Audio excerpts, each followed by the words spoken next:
Hey guys, welcome back. So first of all, I just want to address I have bangs again. I got really bored one night and decided that I didn't want to go to a hairdresser to cut my hair, and so I just did it myself. I had no contingency plans, so I'm pretty pleased with the outcome and how it came out, because it would have been pretty disastrous if it didn't. So yeah.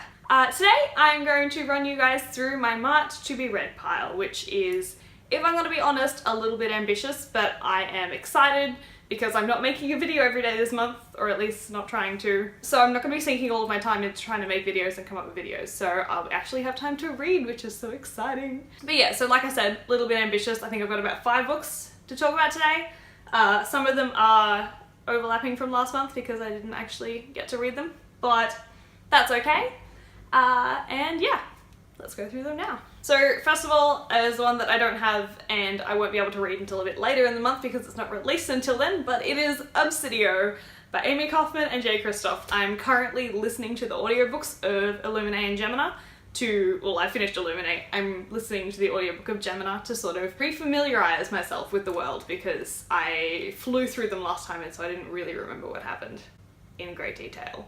But I do now because I've listened to them. Oh my god, they're so good. I cannot express how good these audiobooks are. If you need an audiobook, please, please, please listen to the Illumine files. They are so good.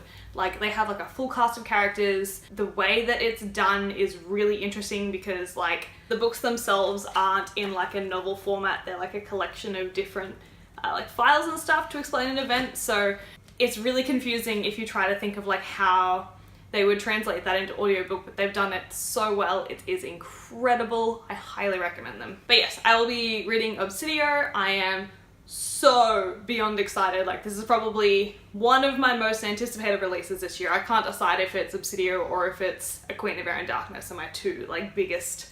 I'm really excited for these books. So yes, I will be reading Obsidian. However, as of right now, I'm currently reading The Elephant Vanishes by Haruki Murakami and The Broken Eye by Brent Weeks. The Elephant Vanishes, as I've said before, is a collection of short stories by Haruki Murakami.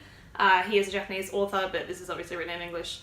And The Broken Eye is the third book in the Lightbringer series by Brent Weeks, which is also just incredible, and I've raved about it before, so if you haven't heard me rave about it, just go watch some previous videos and there'll be me raving about it.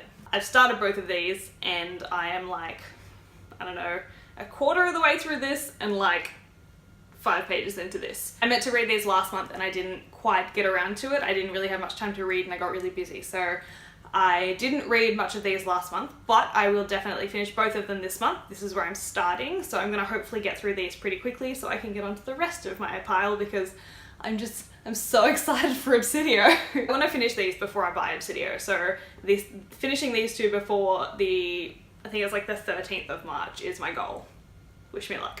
The next book that I'm going to be reading is, probably no surprise to anyone at all, but it is yet another Colleen Hoover book because the woman writes crack. This is It Ends With Us. Again, I don't know anything about this book, I just know that Colleen Hoover wrote it, so I'm going to read it. And I've heard previously, like one of my friends read it and said that she didn't quite enjoy the story. She thought it was a bit dry and boring, so I hope that it's okay, but I expect that I will fly through this because it's a Colleen Hoover book and I just love reading her writing. It's so much fun. This is the last book of hers that I have in my possession, so if I want to read any more, I'm gonna have to go buy them. This is ticking off a part of my reading goals, which is very exciting.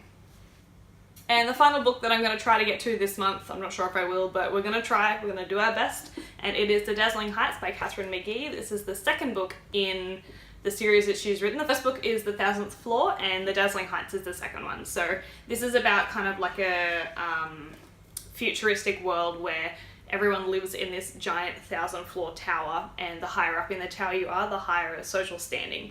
And this story follows the viewpoints of a couple of different people who are on different levels and therefore they have different socioeconomic status, and their stories kind of all intertwine, and it's just interesting.